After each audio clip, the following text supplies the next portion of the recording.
What's up, fight fans? This is Kurt DeVille with Counterpunch Boxing News, and I got some new news for you. Some constant update. I've been watching. I watch videos and I watch what other people's content is because I like different perspectives and stuff like that. Old E Nuts, he's back at it again. Deontay Wilder, he's fighting Tyson Fury. Let that be done. But Deontay cannot keep Joshua's name out of his mouth or Eddie Hearn, so he's still pissed off about that, naturally. I get it. But he's calling the negotiations, the amount of money that they offered him, degrading, and he should be ashamed of himself and stuff like that, and I'm like, first of all, Wilder should worry about Fury. Not much, but he should. Because I think when you start underestimating a guy, which I think he has, I think Wilder took a safe bet of picking that fight. I know it was the best fight that you can pick. However, it's like, we still don't know it because the fight's still not made yet. They said it's set in stone, but they run into the same obstacles as Joshua and Wilder. So, that's rather hypocritical, honestly, but they offered you 12.5. You say there was slave wages. Okay. Then you rebutted with the $50 million.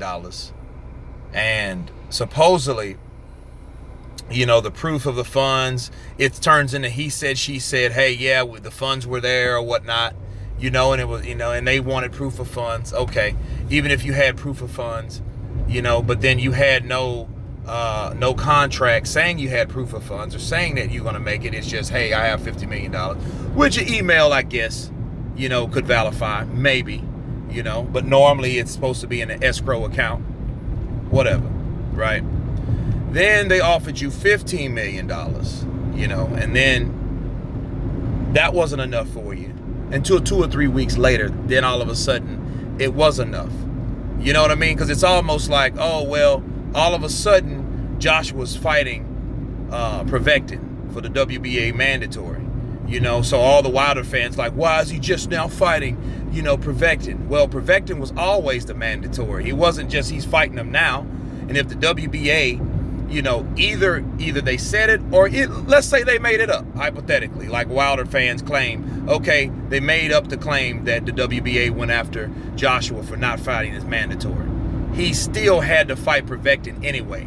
If he fought Wilder and beat Wilder, or he could lose to Wilder or whatever, then it wouldn't matter if he lost. But, he would still have to fight Prevectin. So he decided, let me take my mandatory, and that's who he's fighting right now. Then Deontay Wilder accepts the quote-unquote slave wages, the quote-unquote degrading offer they offered him. You know what I'm saying?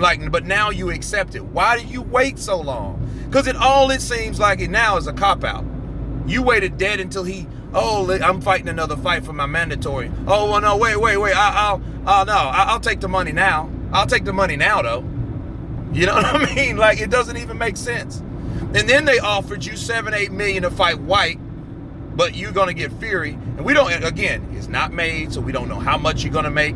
That's why I'm really interested to know what that number is. And it's supposed to be 50-50, right?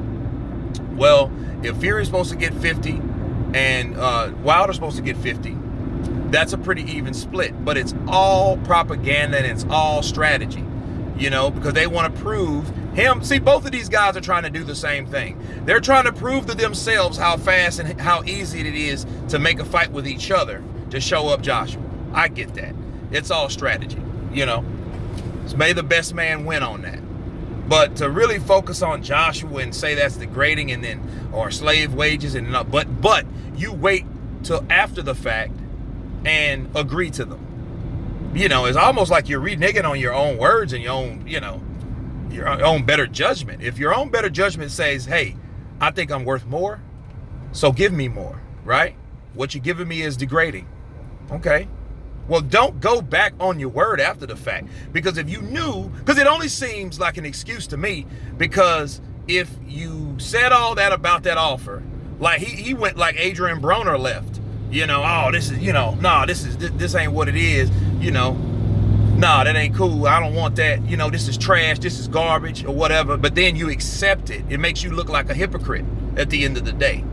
You know, oh, now I'll take it. But now you'll take it, but you know he's fighting someone else now. So I don't get it. I don't understand why people don't understand that. That's what I don't get, you know. And yeah, I want the Fury and Wilder fight to happen. I wanted the Joshua and Wilder fight to happen before that.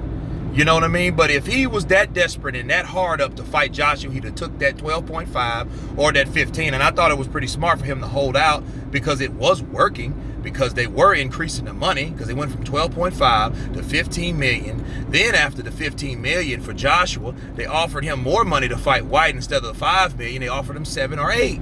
So that's $23 million.